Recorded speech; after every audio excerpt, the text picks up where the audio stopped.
This is That Marketing Podcast. Made by marketers, for marketers. Welcome to another episode of That Marketing Podcast, brought to you by Spotlight UK. After 24 episodes, we've decided to call an end to Season 1.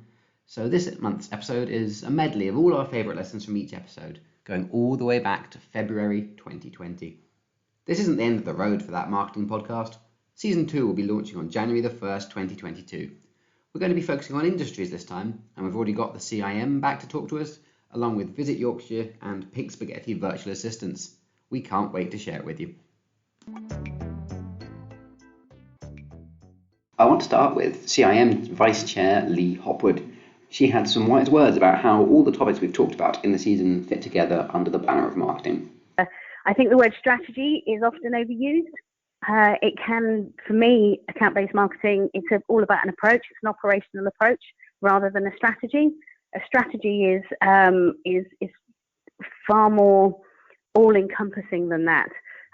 It's far more looking at a longer-term approach rather than an operational or even tactical. Social selling is really quite tactical approach to how you might achieve your objectives and your strategy. So when you're looking at that next level down and you're looking at how you might implement your strategy and you're looking at your marketing plans, then you might decide to have an account-based marketing approach, or you might have social selling approach and all these other approaches.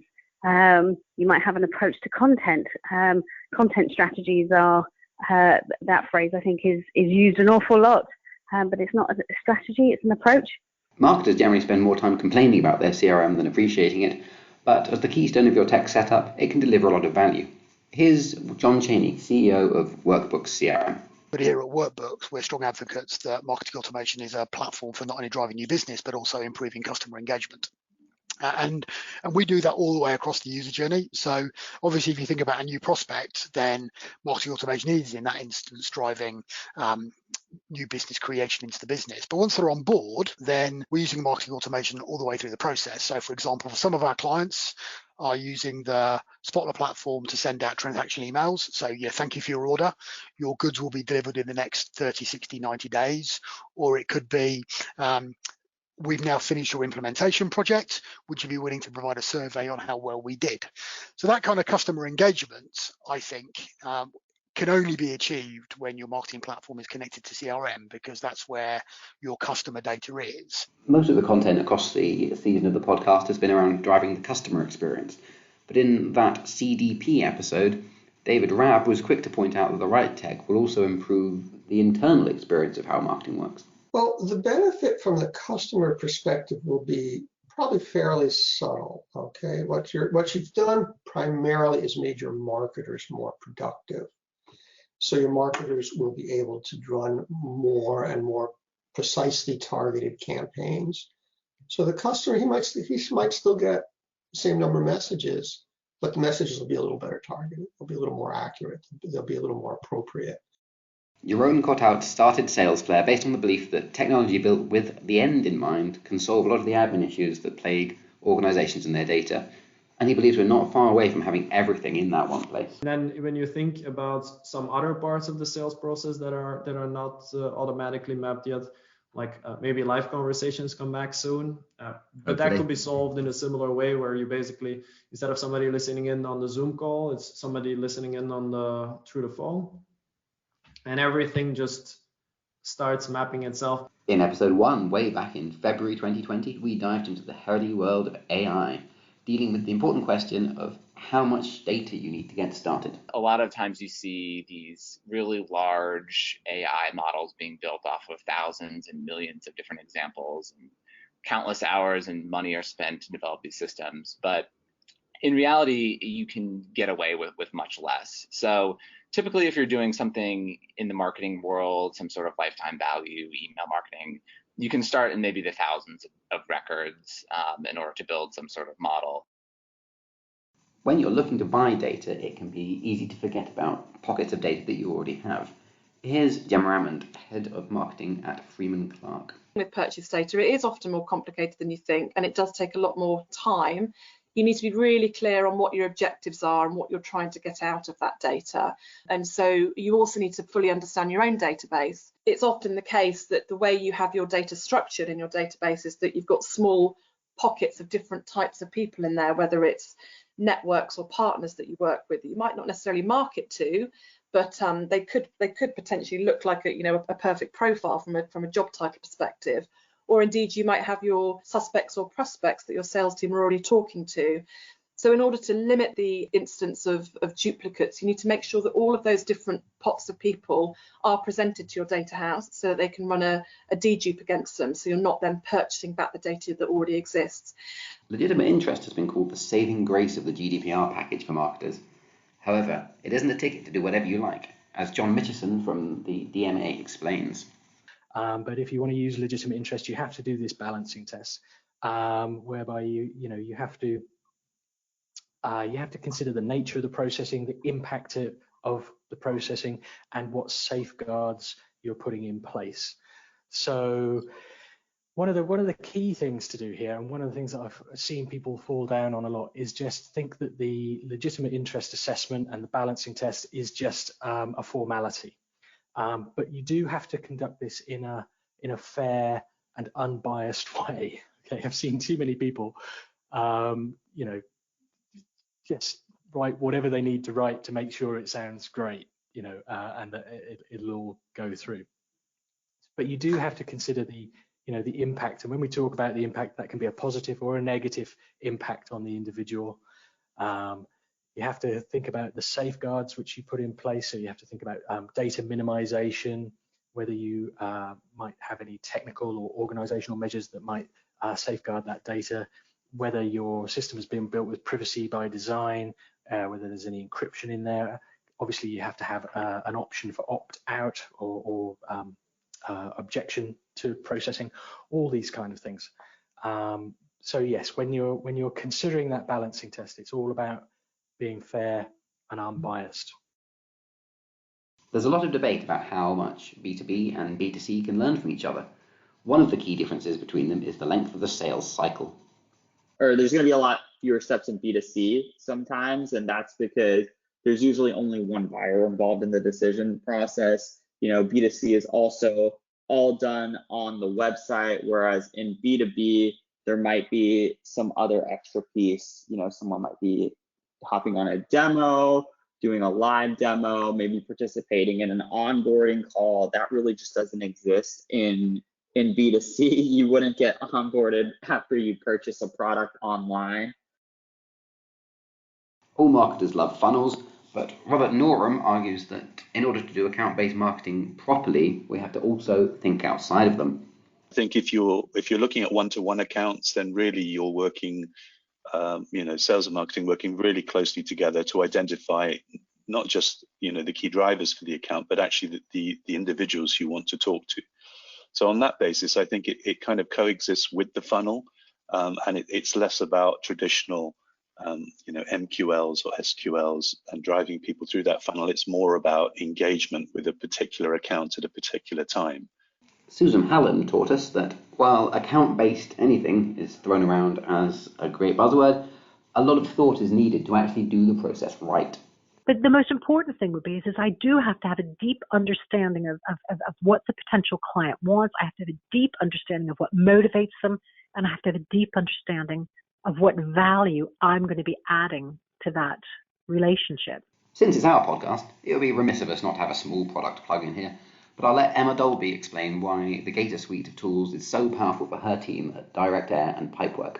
So it's probably worth considering some of the challenges that we have to kind of understand why it's really good for us as a resource. So while we sell products, we're not an e-commerce business. So we're selling products to solve solutions, to win maintenance contracts, to maintain these long-term customer-supplier relationships, as we all want to achieve. But that does mean there's kind of varying sales cycle lengths, sometimes up to 2 years. So leads and inquiries are literally worth their weight in gold to us. We're selling that lifetime cost benefit rather than an instant gratification. So sometimes that means we often have prospects and customers alike only wanted to talk to us when they need something or when something's wrong. So that makes reaching out and upselling quite a challenge, especially if you're doing it on your own. So the Gator Suite means that we've got everything all in one place. Really cheesy, but we call it our marketing automation toolbox, just like our engineering toolbox. As the founder of Smart Insights, David Chaffee is well known for getting deep with theories and models. But in that CRO episode, he shared a concrete example of how his own team have seen conversion rate optimization work in their favour. Yeah, I've got a nice example of this actually. I was mentioning earlier we were working with this conversion rate agency, and we've, like the retailers, we've got a light box on our site for our free membership because we find it works. And we put quite a lot of time into the messaging to show the value, and we thought it was quite a nice visual look, but it didn't have the trust factor in there of any testimonials. So all we did, we found 3 different quotes of how people had benefited from the free membership, and then because we've got quite a high volume of visits to our site, we found just within a 2-week test that we actually increased conversion rate of our lead generation effectively by 10%, which is a fantastic outcome just through changing that copy alone. As part of the eternal quest to bring sales and marketing closer together, we asked the telephone assassin, Anthony Steers, about how the 2 teams divide up the information gathering stage. Marketing can potentially have the time to look at what other articles are out there on a particular topic, or what articles have been put out there by a particular company. That is great insight to give to the salesperson, but the salesperson is going to be dealing with a human being. And the more they know about that human being, the easier it will be to engage them into a conversation, to be able to understand what their values might be, and like I say, what would be a likely and easy next step for them to take, subject to the conversation going how you hope it's going to go. The world of events has been turned upside down more than once since we started this podcast, but Amy Stankist's advice on how to make your events really count remains solid throughout. So we always go back to what the objectives, really, what are those objectives for our business? What are we trying to achieve through that event? But most importantly, the attendees. So what are they trying to get out of that event from the moment they sign up through that whole process, and then when they arrive on the day, what are they actually expecting to get out of it? Collaborating on content is important, but you also need to manage the gap between creating and publishing, as Zhen Tien of Planable explained to us. Yeah, I think it's a matter of prioritizing things, and I think the responsibility on the time to launch shouldn't fall just on the creators, but it should fall on approvers as well. So everyone needs to be aligned with this. Are you messaging people into submission? Anthony Tasgal suggests a single letter change that will help the process work a lot better. So I think the idea that you just message people into submission in any sense, as I say, whether it's communication, emails, advertising, or going on a date, I think is a faulty way of communicating. I prefer to use the word massaging. When you're talking to people, you're trying to massage their sense of self. You're trying to make them feel good about who they are, or what they buy, or why they make decisions. The biggest lesson we learned from Katie Hart about neuromarketing was that psychology is everywhere, and you can't opt out of the effects it has. Whatever we do as marketeers is going to have an impact. So whether we do that intentionally or not doesn't really make a difference. It is still going to be fed through the same processes in the brain. And sometimes we might hit on something which works really well. Other times we might pull together a campaign we've got lots of confidence in, or we might launch a product we've done lots of research into and it isn't successful. So we will still be at the sort of hands of psychology, even if we don't understand those processes behind it. Creating video for your business can be a scary prospect, but Darryl Sigler's best advice is just to get started. And we very much work on the idea of imperfect action. Just do it, work your way through it. Yes, you're going to make some mistakes. Yes, you're going to learn from that. And by pushing forward and onwards, you actually learn the process of video. Dave Oldacre has worked with companies of all sizes, and far too many of them are doing things in the wrong order when it comes to search engine optimization.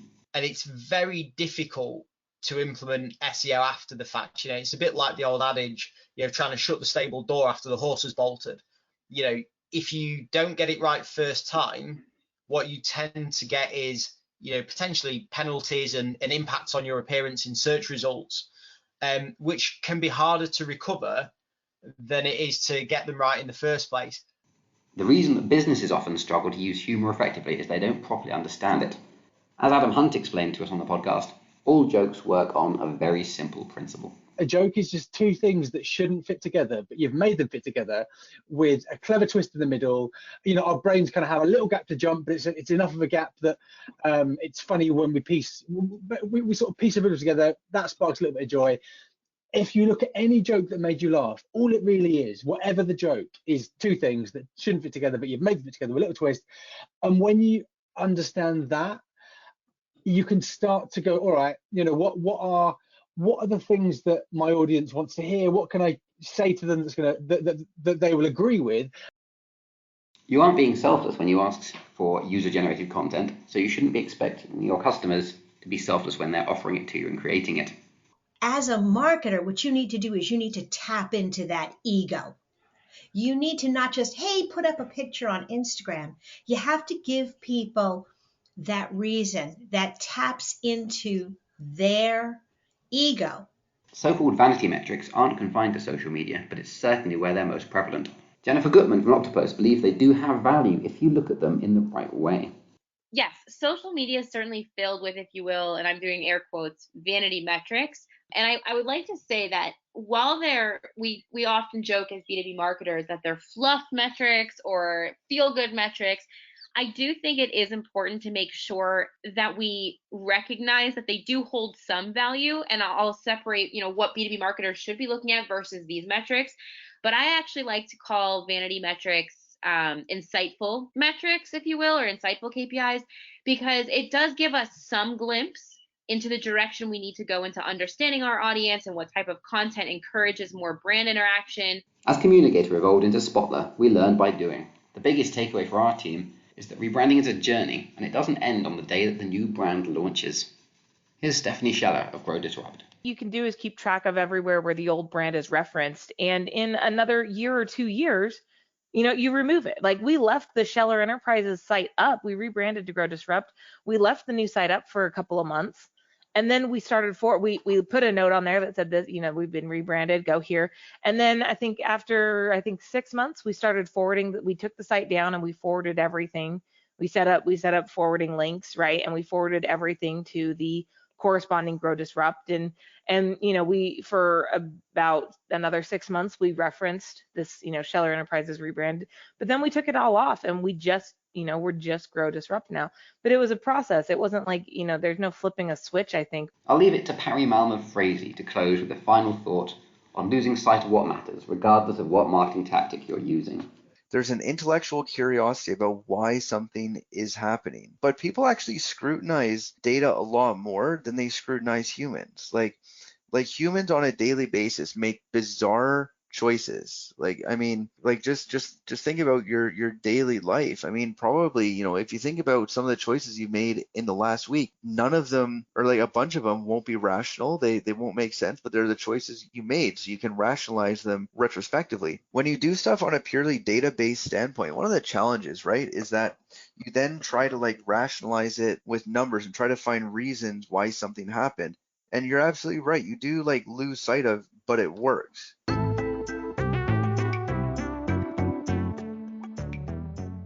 Thank you for joining us for another episode of That Marketing Podcast. You clearly have wonderful taste. We hope you found the content useful and enjoyed it.